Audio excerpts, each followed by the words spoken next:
Seems traditional. Now, why is this being recorded? All right, good morning. Welcome to One Heart, One Mind, Center for Spiritual Living. Let's mute, and Richard is going to play the music for us. I'm going to share the words.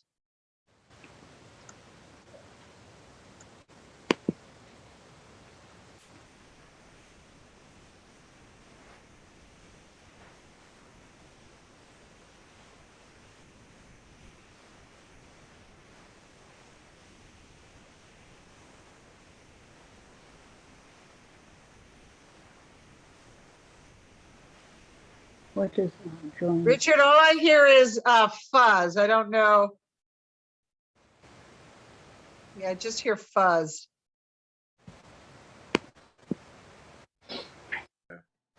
There, whatever you did. No, something just happened. Can you hear me?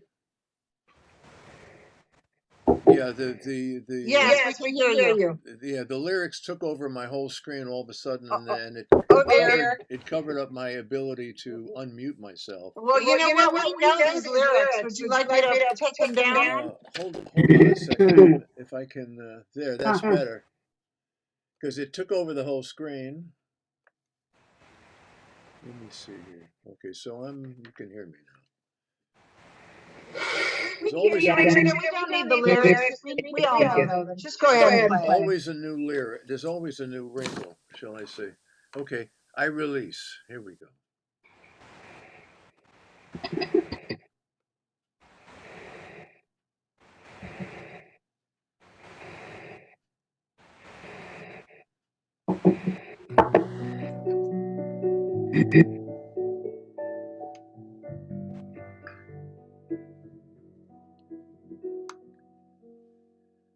There was a time in my life I thought I had to do it all for myself.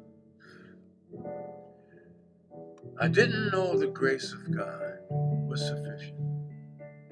Didn't know the love of God was at hand. But now I can say, if you are discouraged, struggling just to make it through another day, you've got to let it go. Let it all go. This is what you have to say. I release and I let go. I let the Spirit run my life. My heart is open wide. Yes, I'm only here for God. No more struggle, no more strife. With my faith I see the light. I am free in the Spirit. Yes, I'm only here for God. Everybody. I release and I let go. I let the Spirit run my life. My heart is open wide. Yes, I'm only here for God. No more struggle, no more strife. With my faith I see the light. I am free in the Spirit. Yes, I'm only here for God.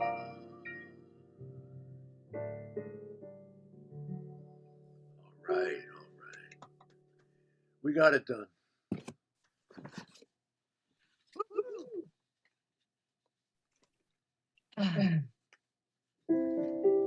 Richard, could you mute? Thank you. Got a little echo without it. Good morning. Welcome to One Heart, One Mind again. And this morning, our practitioner of the day is Lissa Lazarro. And so I'm going to invite her to do our opening prayer. And she sent me some lovely quotes. Okay, so I would like to invite you all to close your eyes and join me in the conscious awareness of the one presence that is always and ever in us, around us, and through us. That omnipresent, all-powerful force that we call God. Today, the first Sunday of 2022, we're blessed to be led by Reverend Michelle in, pardon me, in a celebration of the wonder of every day, a reminder of how the miraculous is always present. And we just need to find the way to open up to it.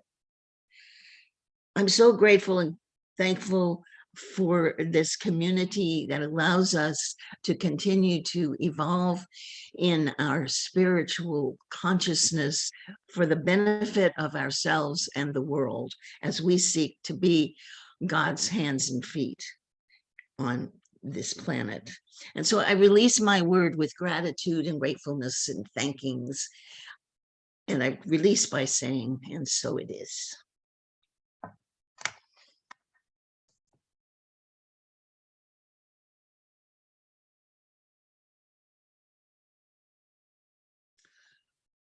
Okay, in selecting quotes, I couldn't kind of settle on one. I had a bunch, and Michelle helped me narrow it down to these three. The first is by Albert Einstein. The pursuit of truth and beauty is a sphere of activity in which we are permitted to remain children all our lives. And then Van Goethe, a person should hear a little music, read a little poetry, and see a fine picture every day of his life in order that worldly cares may not obliterate the sense of the beautiful which God has implanted in the human soul. And finally, I have something up here on my thing. Okay, the invariable mark of wisdom is to see the miraculous in the common. And that was Ralph Waldo Emerson. And so just kind of holding on to these particular quotes, to spend a second or two in the quiet, seeing what comes for you in terms of seeing the miraculous in the everyday.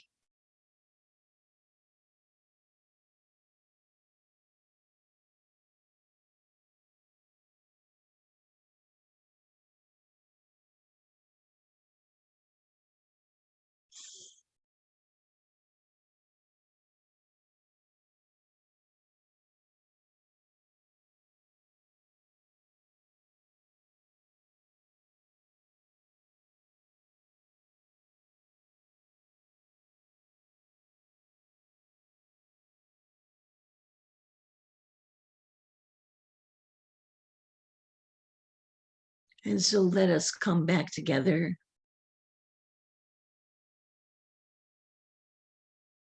I have a lot of things on my screen. And perhaps we could say together January's affirmation. Today, I encounter the wonder of the divine everywhere. I am inseparable from it. It is my true essence. As I become conscious of it and live in awareness of it, my daily experiences become opportunities for growth and transformation. There is only one life, and that life is my life now, and so it is.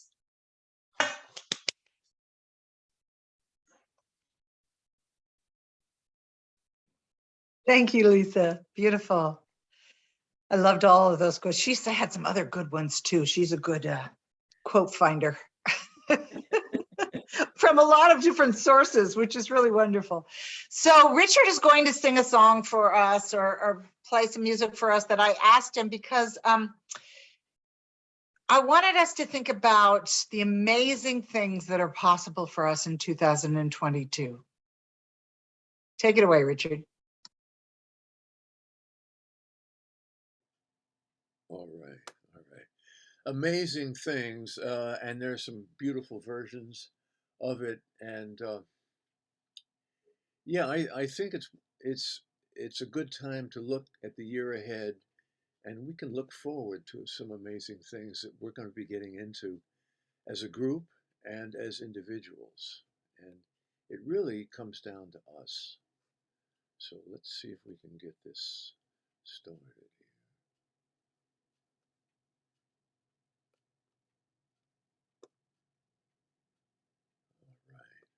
All right.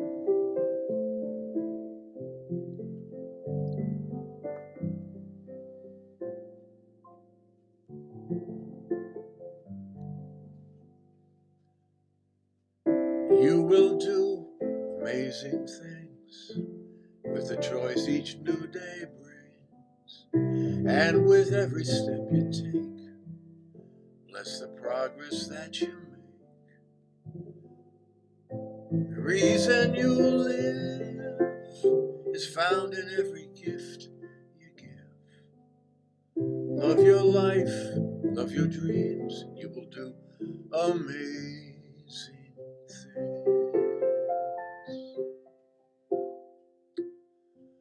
Amazing, amazing, you will do amazing things. Amazing, amazing, you will do amazing things.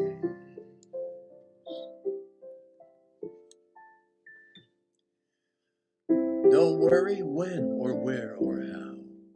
Just enjoy what this brings right now. You're on the right track. No need to look ahead or back. Just enjoy what this life brings. No need to look back. You will do amazing things. You will do amazing things.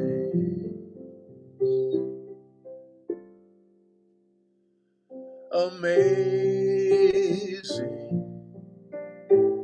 amazing, you will do amazing things. Amazing, amazing, you will do amazing things.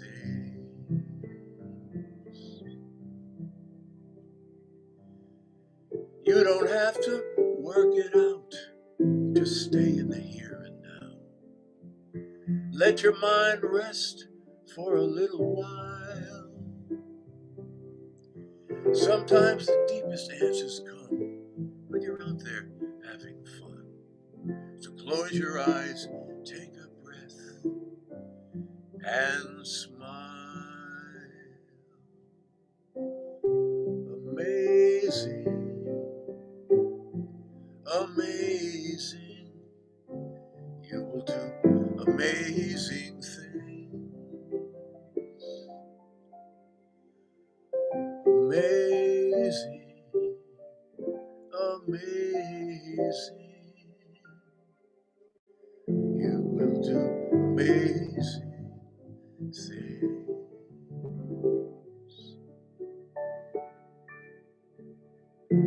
You will do amazing things. Happy 2022, everyone.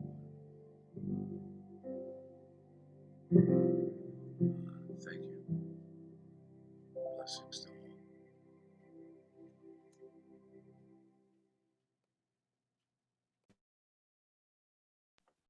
Amazing things. We will do amazing things. I truly believe that. Hello, Abigail. I see you popped on. Nice to see you. Welcome, everybody. Welcome, welcome, welcome. And good morning. Happy New Year. Welcome to One Heart, One Mind, Center for Spiritual Living's first Sunday service in 2022. 2022 it doesn't roll off the tongue for me yet. I'm going to work on that. I'm feeling very optimistic about 2022. I was talking about this when we were doing our meditation this morning. So here's what I'd like to do. I'd like to invite you to know with me that we, as a human species, are moving into a collective experience of the peace and the love and the unity of our Creator. I invite you to know with me that humanity experiences a collective opening of hearts and minds to allow universal love and good to flow through us. So does that sound spiritually naive to you? You know, when I first read it, I thought, does that just sound like a nice sentiment? I'm sure there's a place in you, because there was in me, that feels that this just isn't possible given the world we live in today. You know what? I'm here to tell you, to remind you that it is possible. What do we say in Science of Mind? We say the past holds no precedent to what is possible for God to do today. And, I have to ask myself, are those just words, or do we really believe them?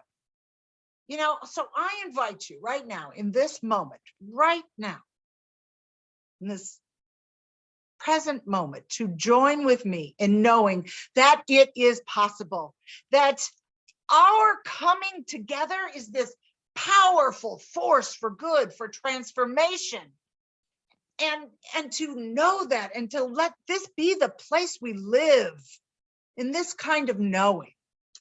And we have a really, what I think is a fabulous theme for January, to help us usher in this awareness and this shift into our human experience. And it's living everyday wonder. And today's message is the same name, living everyday wonder. What a great topic, wonder. Wonder brings up this kind of expansive and open feeling inside of me. Does it do that for you? I know a few weeks ago I talked about, oh my God moments. Remember that? Those moments when something grabs our attention so completely that we become completely immersed in the moment, and we feel connected to this larger life, to the universal flow of harmony, of life. And wonder calls us to be fully present to the beauty and the mysteries of life that's happening all around us, and within us too. And it's kind of our soul's way of appreciating what is sacred and holy and precious and inspiring.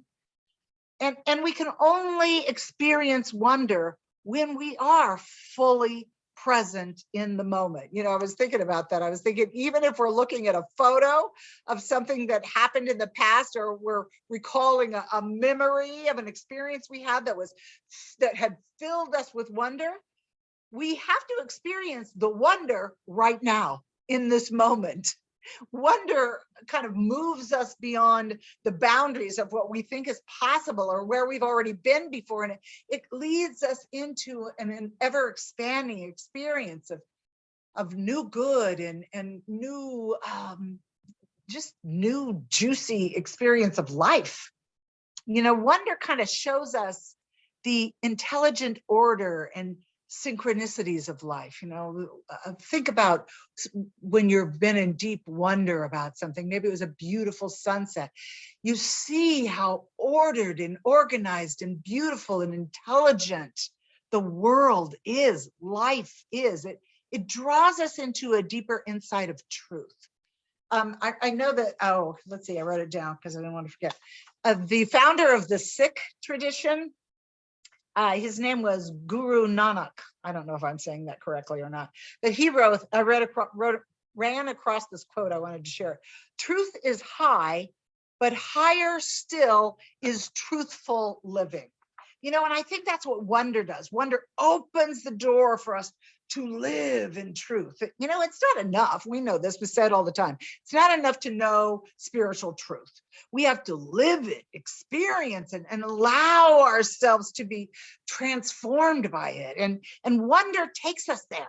It opens us up to grow and expand. It just makes life delightful to live in that sense of awe and wonder. We walk through that a little bit in our meditation today. I have really come to believe that the purpose and the meaning of life is to live, to live everything, to be present and feel. And when we're present to everything without judgment and resistance, we tend to move into a greater realization of these deeper truths that are already within us.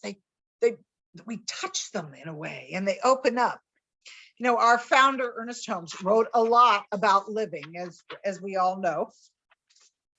And I found this one quote that I've shared it before, but it's one of my favorites. He wrote, this is so good. It is not necessary if we should pass on tonight that anyone should remember that we ever lived. Now there's a bold statement. It is not necessary if we should pass on tonight that anyone should remember that we ever lived. And here he really goes in. All that means anything is that while we live, we live. And wherever we go from here, we shall keep on living. It's about being present to everything and living everything. I really think that's quite beautiful. Yesterday morning, I was on a Zoom call with 5 of my brothers and sisters. The youngest one wasn't with us. And we were talking about, it was an interesting conversation. We were online for like an hour and a half, and we were talking about how as we've gotten older, we've developed a larger perspective of life, you know, life from the larger view. And it's put things, small things, you know, both the challenges and the joys into a whole new light, you know, and we spoke about what has become truly important to us in our lives. And we agreed that it's all about connection, you know, our connection to each other, our connection to the God of our understanding, our connection to the natural world, our connection to life. And that connection sparks this deep, deep sense of gratitude, and the gratitude sparks wonder and awe, and it opens us up to a place where we can truly grasp the infinite nature of life. And I think that's what Holmes was getting at in that quote, that living is what life is all about, living fully. And the only thing that really matters is that we are alive and living the life of the divine. And I just think it is so important that we never forget who we are, and that we are infinitely connected. You know, I mean, we can imagine that we're separate from our good, from God, that we're separate from God, but that is impossible. We can't be separate. And it's important for us to remember that we were not just dropped off here on planet Earth and expected to fend for ourselves. We're connected, you know, empowered, we're loved. I feel that connection strongly when I'm in wonder. I just do. When I'm sitting in wonder of life, I feel that connection. Do you feel that? I bet you do. You know, we've become accustomed over the course of our lives, I believe anyway, to look for our good in the world around us. But wonder points us in the direction of God. You know, our soul kind of rises up and says, God's here. And when I feel that presence, I know that I can handle life's challenges because my good is my God. And most of us have been trained out of expecting good stuff to happen. I mean, really. We look to the world to fulfill our needs and our desires, and we've been disappointed by the world. At one time or another, we've all been disappointed by the world. People have disappointed us. But here's the thing, God, that infinite connection, doesn't disappoint us.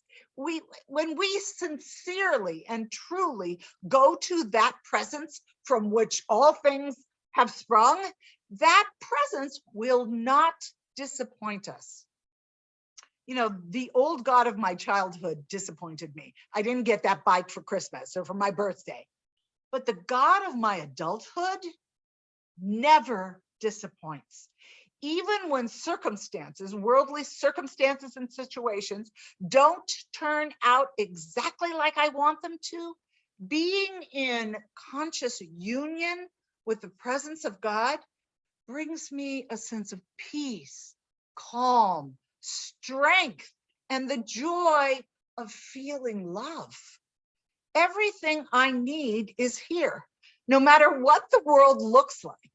And when I'm in that presence, it calls me to participate with it. And then I demonstrate my good. And then my internal world matches what I see in the outside world. But I am not fed by the world of the outside world or the world of conditions. I'm fed from that connection to the divine. You know, I'm so grateful that Science of Mind teaches not only law and participation, but it also teaches the mystical side of life, the wonder, the awe, where we're grounded in love. And I'm so grateful that Ernest Holmes, our founder, not only relied on Thomas Troward for his teachings on the law and Ralph Waldo Emerson for his teaching on self-reliance and our ability to co-create, but he also turned toward the beautiful mysticism of Emma Curtis Hopkins. And for me, wonder and awe and mysticism go hand in hand. So I pulled down Emma's book from my bookshelf, Scientific, I'm going to get the name wrong. What is it? Scientific Christian Practice. That does not particularly sound mystical, but it is. And in that book, I found this because I was like, I know that Ernest had to get all of his sense of wonder and awe from Emma, and probably a lot of other places too. But here's what I found. I found on page 18 of that book, the first name of God is good. And the first name of good is God. There is good for me and I ought to have it. There is good for me and I ought to have it. And then later on down on that same page, she wrote, and I loved this, I had to add it, to acknowledge God is to admit that we are seeking our good. And aren't we all seeking a greater good? And knowing that in our union with God, that good is available to us. There's a good for me and I ought to have it. Thank you, Emma, for that reminder. You know, and I have to admit that when I first read it, I did trip over the word ought. You know, we're trained in Science of Mind to always speak in the present tense. We say, I have my good, not I ought to have my good.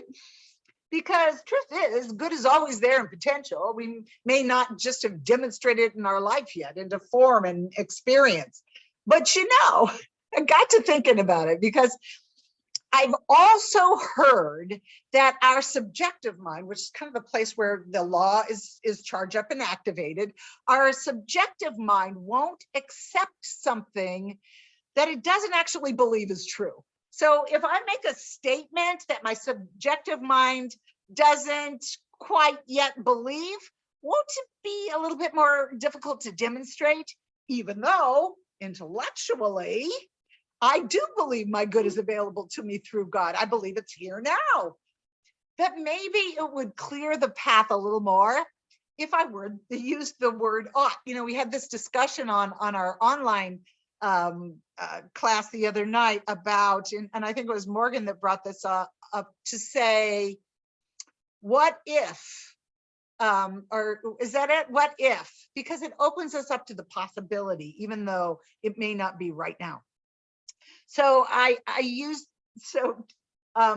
did what I always do when I want to find out what a word really means. I looked up the word ought on the online dictionary. So here's what the definition of the word ought means. Ought means a desirable or expected state or condition. A desirable or expected state or condition. An obligation or a natural expectation. So my good is a desirable and expected state or condition. Okay, I think we're on track there. An obligation. I have an obligation, since I'm alive and I'm human, to receive good from my creator. Where else am I going to get it from? I ought to have it. It is freely given. And this should be a natural expectation. There's a good for me and I naturally expect it. I naturally expect, I ought to have it. I naturally expect it. Now, I think there's a tendency in our culture to think that desiring our good is somehow selfish, that I shouldn't care about what I want, but I should tend to the needs of others, those less fortunate than myself. And thinking about myself is somehow, well, not spiritual. And of course, it is good to give to others. We know that. It's the whole cycle of giving and receiving. But there's a couple of things that are amiss with this approach of I shouldn't have my good so you can have yours. I think first, that I shouldn't have mine so you can have yours implies that there isn't enough to go around. That's not true. That there is only one pie and that there are only so many slices, and I'm going to let you have yours and I'll just go without. I'll just give all mine to you, because being a martyr is not pretty, and it is certainly not spiritual. And we all know that God is infinite. The possibility and potential are infinite. So why should we not all expect our good? We ought all to have our good. We should. Good is infinite. And another problem with this approach is that science of mind teaches that there is multiplicity from unity, that the diverse nature of life is the nature of the universe. Ernest Holmes wrote, and I wrote it down. Ernest Holmes wrote, there is one universal substance whose business it is to take form in multiplicity. The nature of God is to express itself in a beautiful diversity, and the talents and the gifts and the energy that I bring to the table will not be the same ones that you bring. And the good that I seek through my self-expression will not be the same as what you seek through your self-expression. And we are both, all of us, needed and valuable and a part of the one life seeking to know itself through its creation. We are its creation. And as I step into my good through my self-expression, I unconsciously give you permission to do the same, because my good is your good and your good is my good. There is no lack here in any way. And lastly, I have to ask myself, how could I, in good conscience, as a parent, a teacher, a friend, a practitioner, a minister, tell you that life is for you and that you can create the life you want, if I'm not willing to create the life that I want? If I am not willing to believe that there's a good for me and I ought to have it, isn't that just a little bit hypocritical for me to tell you that you can? And honestly, a little bit arrogant. Will you go ahead and create your good life? But you know, I'm above that. That's just not going to fly. That is not going to work. Good is available to everyone in every way. So here's what I'd like to ask you to do. Take a deep breath. And I would like for you to say out loud, stay muted, please. I would like for you to say, there is a good for me and I ought to have it. There you go. I love it. It's great. And how does that feel? Say it again and notice how it feels in your body. There is a good for me and I ought to have it. How does it feel in your body? Your body will not lie to you. If it doesn't feel true, your body will tell you. And when you say it, do you feel a little sense of, oh, trepidation, or are you uncomfortable in some way? Is there a knot in your stomach? If it does feel like that and it doesn't feel quite right, say it again and again and again. Say it later on today. Say it all day until you feel it's true. And I'm telling you, once you feel that it's true, your body will smile. It truly will. You'll feel like smiling. There is a good for me and I ought to have it. Your soul will finally remember who you are. It will rise up and say, yes, I am supported by my God. There is a good for me and I ought to have it. Thank you, Emma. And once we've convinced our subjective mind that this is true, the next thing we have to do is name our good. What's your good? Do you know what your good is? You know, and we've talked about this a lot, that our good does not have to be a thing, but it can be a quality of the divine, a state of being. And we know that creating a state of being, let's love, for example, will demonstrate experiences and things in our lives that are loving and that fill us up with the presence of love. So my suggestion to you is to make a list. You know, it can be a mental list, or you can just take a piece of paper and a pen or pencil and write stuff down. What is your good? Don't be shy. Don't just write what you think is appropriate or what you think is possible. Write down what you truly believe is your good. And don't hesitate. God doesn't hesitate. You shouldn't hesitate either. Write down what you believe your good is. What feeling do you want to feel? What do you want to see in your life?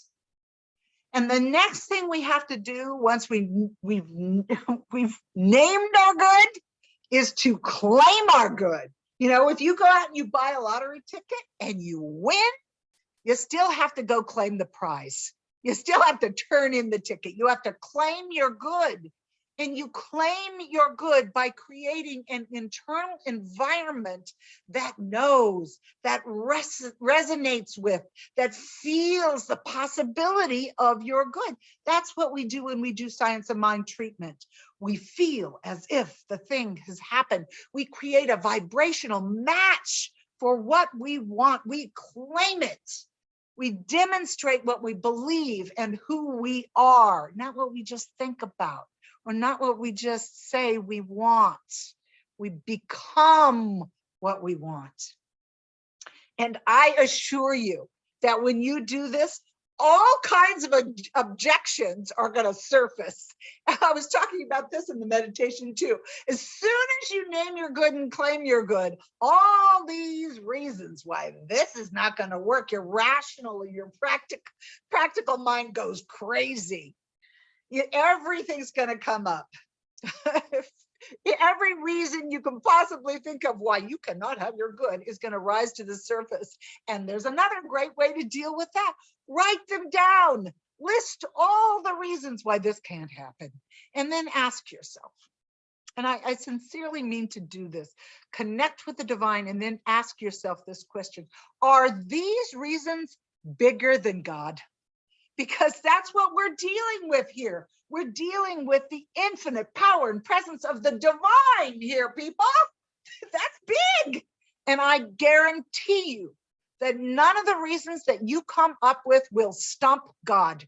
Call it whatever you want, God, spirit, life, I don't care. Just go down your list and ask, is this a stumbling block for God? Is this bigger than what is possible for God? Am I dumbing down my desire to express life as it moves within me because I think my objections are too big for God to handle? Are too big for life?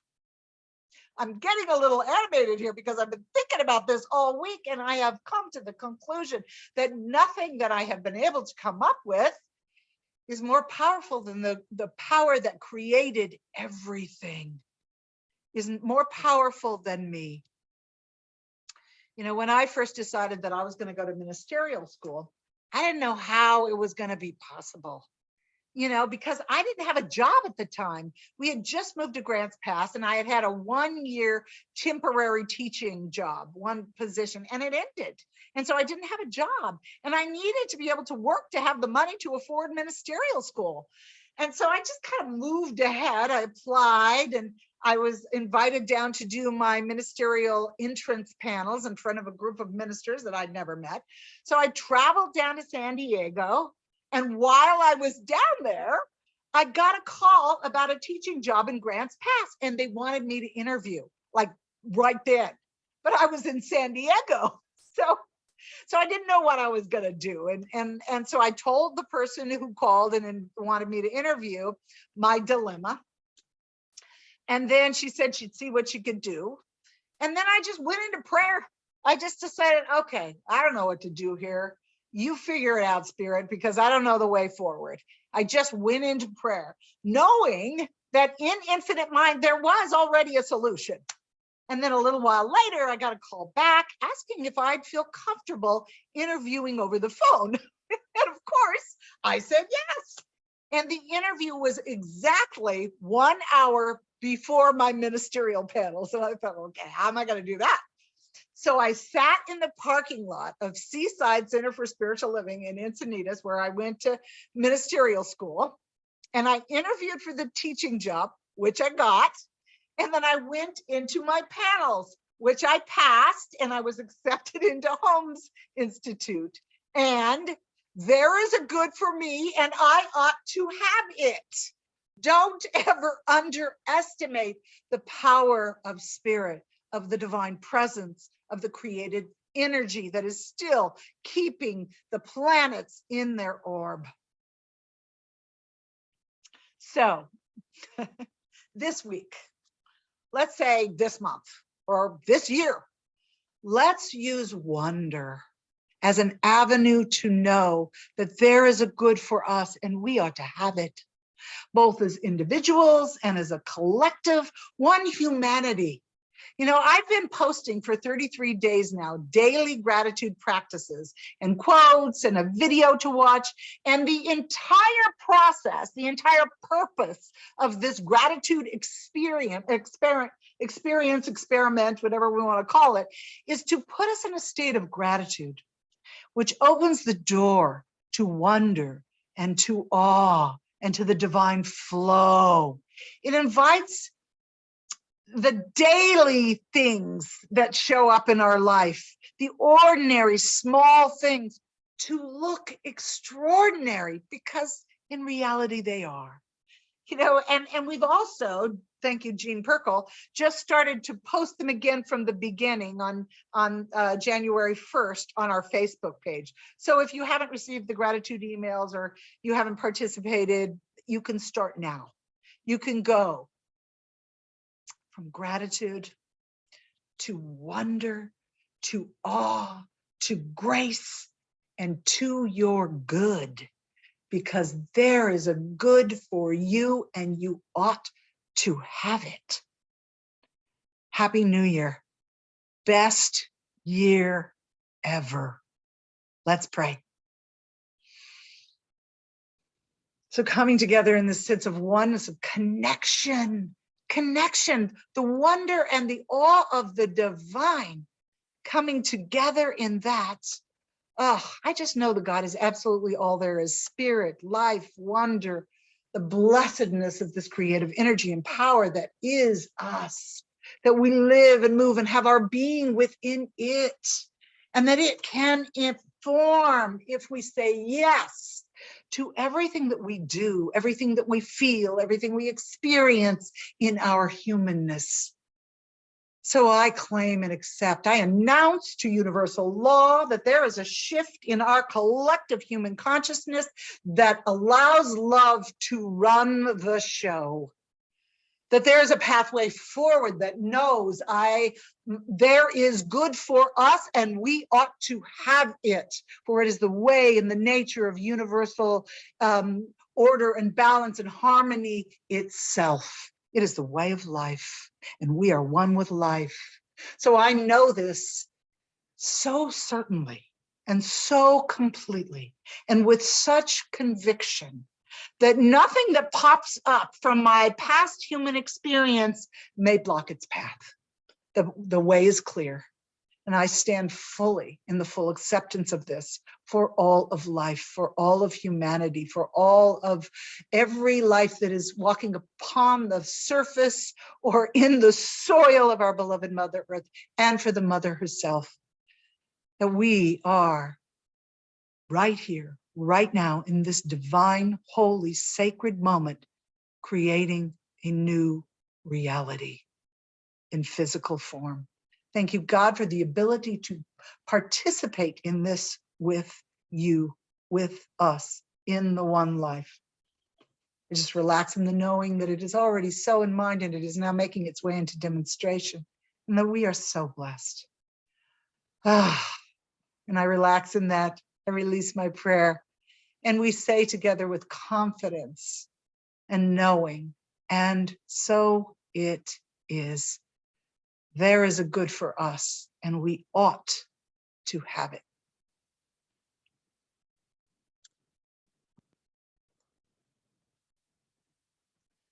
Okay, I'm going to take a breath, because for some reason I feel a bit like crying.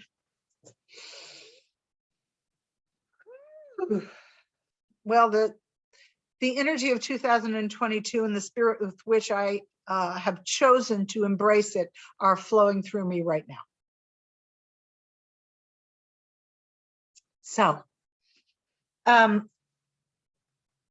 Reverend Leslie, you are doing our benediction today, and I'm wondering if you would like to walk us through our time of sacred giving, please. Sure. Okay. Now is our time for our sharing of our gifts with the center that we are so thankful for. And there's a number of ways that you can give. If you choose to send a check, that can be sent to our Assistant Treasurer, Jim Massipus, and he puts the address in the chat so that you can have it. And you can also do your donation through Venmo at One Heart, One Mind Center, and that goes directly into our operating account, and there is no fee to donate on that. So let's join together now in our giving affirmation. I recognize that all supply flows from the divine givingness of spirit. My gift is a continuation of this divine flow. I give and receive from this infinite supply. I give in faith, in love, and in joy, and it flows back to me in kind, and so it is.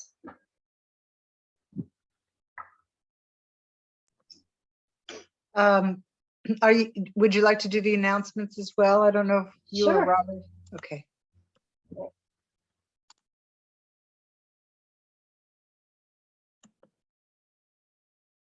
You're muted. Uh-oh. You're muted, Leslie. Last Wednesday evening, we had a presentation by Rabbi David Lazarro that was very interesting and educational. And we're very grateful for Relaine and Jim Clark referring him to us as a presenter. In January, we're going to have two presenters on the 25th, which is a Tuesday.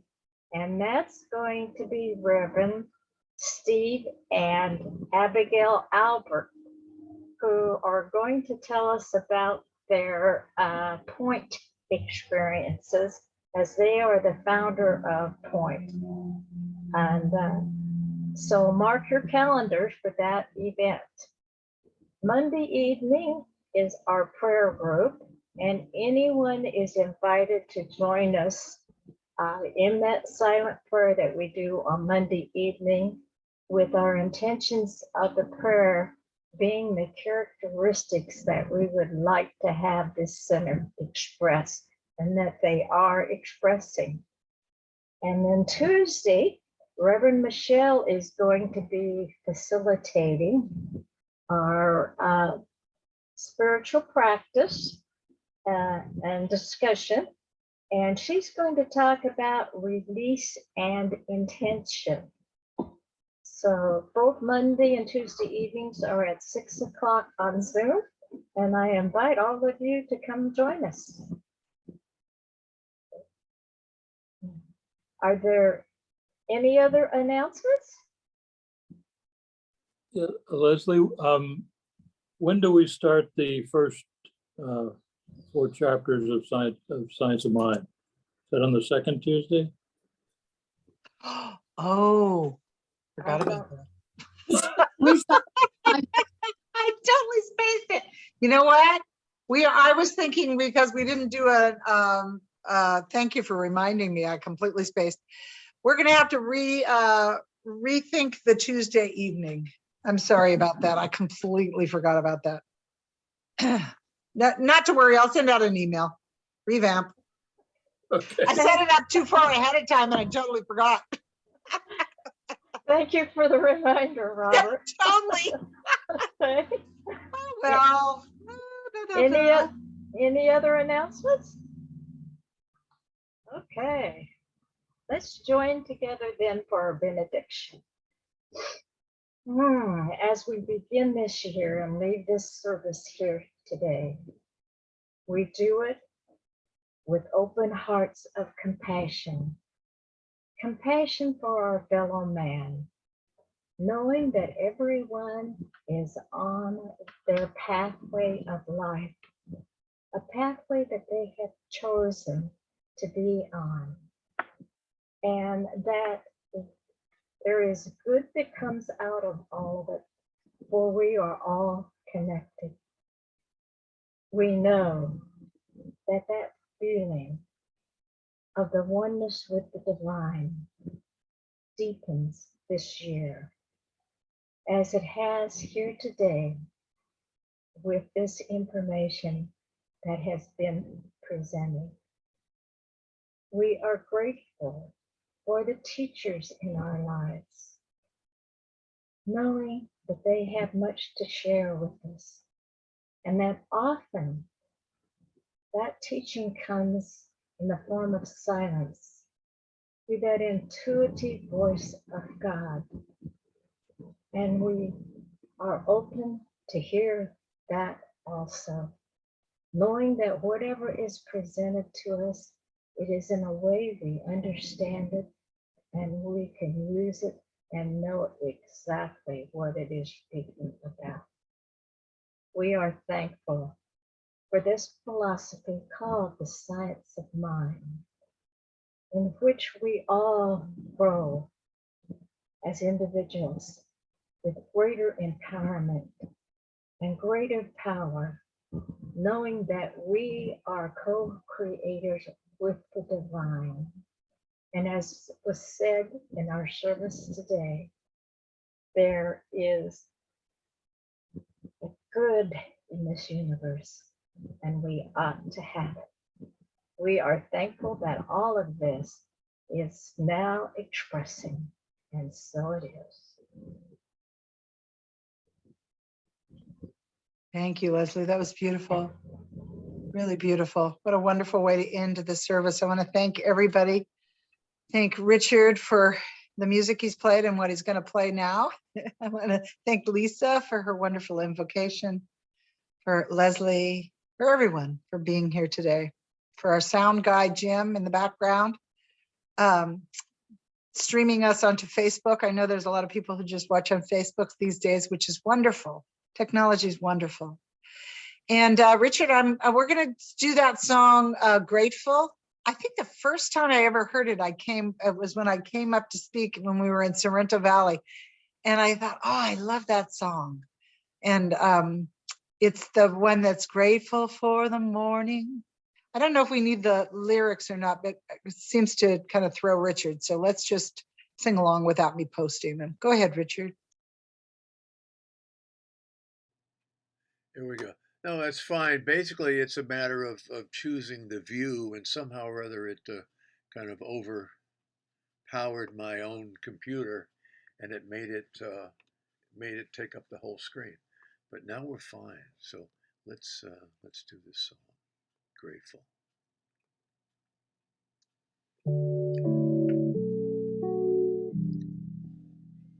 Everybody.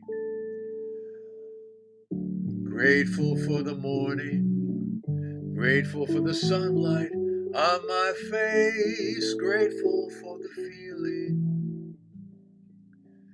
grateful for the knowing, grateful for the love that's in this place, grateful for believing that God is all there is. God is all there is. Grateful for the morning, grateful for the sunlight on my face, grateful for the feeling, grateful for the knowing, grateful for the love that's in this place, grateful for believing that God is all there is. God is all there is. God is all there is.